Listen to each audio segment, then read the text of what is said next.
Tracy McGrady was one of the best players at scoring points ever. When he was at his best, he scored 32 points every game for a whole season. He once scored 62 points against the Wizards team, and one time he only needed 33 seconds to score 13 points and make NBA history. Bowen is all over him, gets a foul. McGrady shoots over Bowen for the win to go. Doc Tracy came into the NBA when he was only 18 years old. He was one of the most talented and exciting high school players of his time.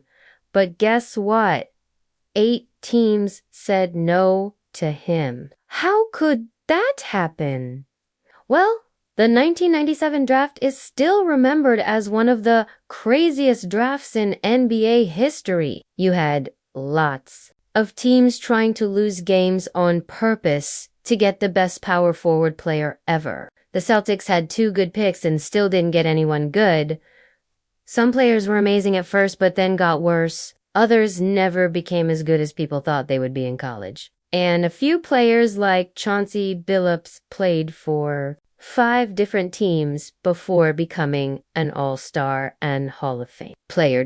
This is the story of the 1997 draft and what happened to the 8 players picked before and after Tracy McGrady. But first, let me tell you what was happening before the draft in the NBA teams were really scared to pick high school players. It had been almost 20 years since a high school kid went straight to the NBA.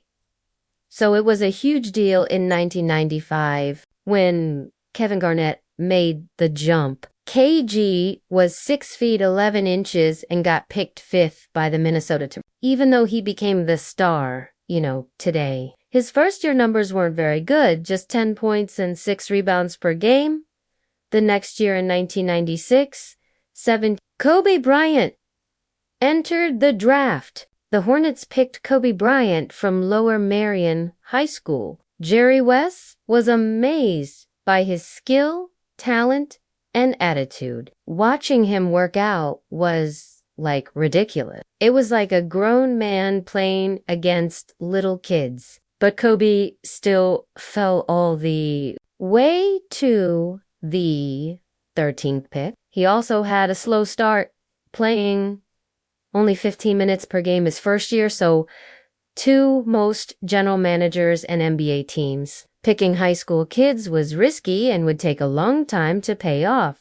This made a guy like Tracy McGrady seem like a dangerous pick for their team. Even though he was 6'9" with a super smooth jump shot and dunks like these, looking back now, it's clear that many teams made a huge mistake by not picking T-Mac, especially the team that passed on him twice. But the team with the first pick didn't make a mistake at all. In fact, they hit the jackpot.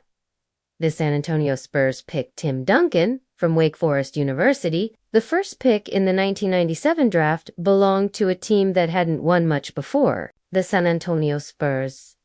After a season with lots of injuries, the Spurs had a special chance to pair a young star with a team leader. And lucky for them, there was one player in the draft who was perfect for this. Tim Duncan from Wake Forest University. Tim Duncan, the big guy from Wake Forest, was definitely the top player in the draft. He was a 2-time All-American with a 7'5" wingspan, who had just won every college basketball player of the year award. With Tim Duncan and David Robinson, the Spurs were sure they'd have one of the best big man pairs in the whole NBA. But what they didn't know was that by picking Duncan, they just chose the best player in their team's history right away. Duncan's defense made the Spurs one of the best teams in the league. He averaged 2.5 blocks and almost 11 rebounds per game. This was enough to help Timmy D finish 5th in Defensive Player of the Year voting as just a rookie. He was the first rookie center to make an all-star team since Shaquille O'Neal.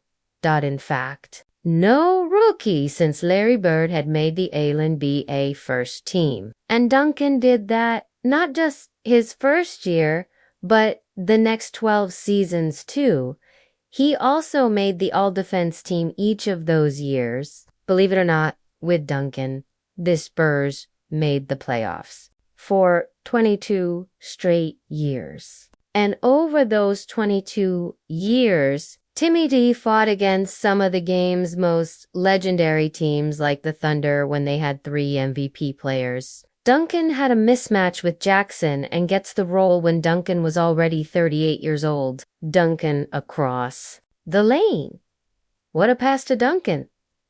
Around the league, Tim Duncan became known as the big fundamental. He was a quiet killer who beat his rivals with just a look. I remember backpedaling down court and Timmy looked up at me. He just looked at me and didn't say anything. He just looked at me.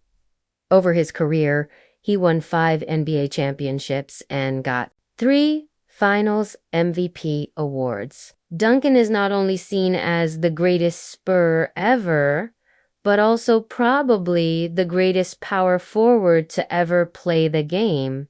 Is anyone better than Duncan? No, Tim Duncan is the greatest power forward ever. Tim Duncan was a 15-time All-Star, 2-time MVP, and when his career ended, he got into the Basketball Hall of Fame right away. So with all of that, it's easy to see why the Spurs chose Duncan over Tracy McGrady. But did you know they almost became teammates at one point? They were very close to signing Duncan in the summer of 2000 when T-Mac and Grant Hill both joined. The Magic's head coach Doc Rivers said no to Tim's request that his family could ride on the team plane to some games. And that's when Rivers lost Tim Duncan.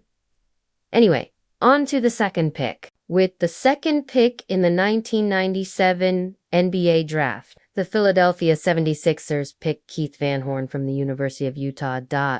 With the second pick in the 1997 draft, the Philadelphia 76ers picked Utah legend Keith Van Horn.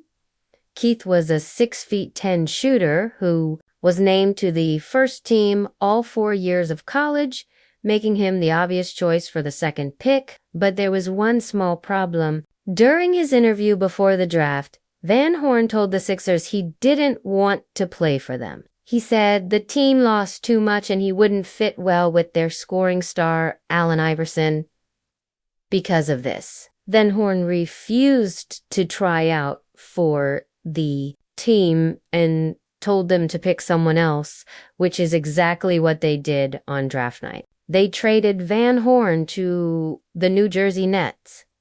With the Nets, Van Horn averaged an impressive 19 points in 37 minutes per game his first year. This was enough to lead the team in scoring and help him finish second for Rookie of the Year. At the time, Keith Van Horn played like a modern stretch 4 before it was really a thing. He could spread the court with his jump shot, post up smaller defenders, and attack when they closed out on him. But sadly, after a great second season where he averaged almost 22 points and 9 rebounds, Van Horn's scoring started going down and his role on the team got smaller. At first, it was partly because of his teammate, the legendary scorer Marbury. But in 2000, his role got even smaller when the Nets added their number 1 pick, Kenyon Martin. The New Jersey Nets pick Kenyon Martin from the University of Cincinnati. He was a powerful dunker and tough defensive player. In 2001, the Nets traded Stephon Marbury for Jason Kidd, which totally changed New Jersey's offense. They went from a traditional half-court system to a fast-break team with lots of spacing. Sure, the Nets got much better under these changes, going from one of the worst teams in the league to the NBA Finals in just one season. But the changes meant Van Horn got fewer minutes, fewer shots, and a smaller role on the team. So, in the summer of 2002, the Nets traded Van Horn to the Sixers for Keith Van Horn's time with the Sixers only lasted a year before he was traded again. He played just 47 games with the Knicks in 2003, 55 games with the Bucks in 2004 and 2005, and finally 82 games with Dallas in 2005 and 2006. It seemed like no matter where Van Horn went, he couldn't find a home because he kept getting traded over and over again. Van Horn decided to retire when he was just 31 years old. He realized that his $88 million in career earnings was plenty, and his family was more important than trying to stay in the league. Pretty respectable, if you ask me. Still, this makes you wonder, what would have happened if the Nets had picked Tracy McGrady with the number 2 pick? With Tracy's slow development, the Nets probably would have struggled badly during his first few seasons. But by 2001, when they made it to the finals, McGrady could have been what they needed to beat Kobe and the Lakers. Still, it's hard to imagine Tracy alone would have been enough to help the Nets beat one of the most powerful teams of the 21st century. Shaq at the time was just too strong. But this next player took out Kobe and Shaq when they were at their best, which made him an NBA legend. The Celtics pick Chauncey Billups from the University of Colorado, after bringing his home state team, Colorado, to the big dance. For the first time in over 30 years, Chauncey Billups had become a top NBA prospect. The Boston Celtics picked him 3rd overall. But the problem was the Celtics had just hired a coach who didn't have patience to develop him. This put Chauncey in a terrible position right from the start and set up a disastrous rookie season.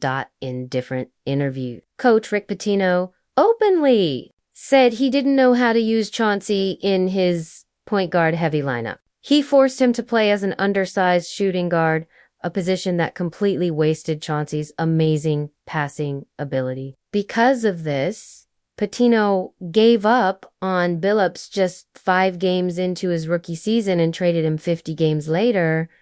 From there, he was sent to Toronto to play with the Raptors and a fellow rookie named Tracy McGrady, who we'll learn about later. But sadly, the rookies continued to struggle together, ending their season with a terrible record of 16 wins and 66 losses. Because of this, Billups was traded in the offseason to his hometown Denver Nuggets, then traded again a year later to the Minnesota Timberwolves, and then one more time to the Detroit Pistons.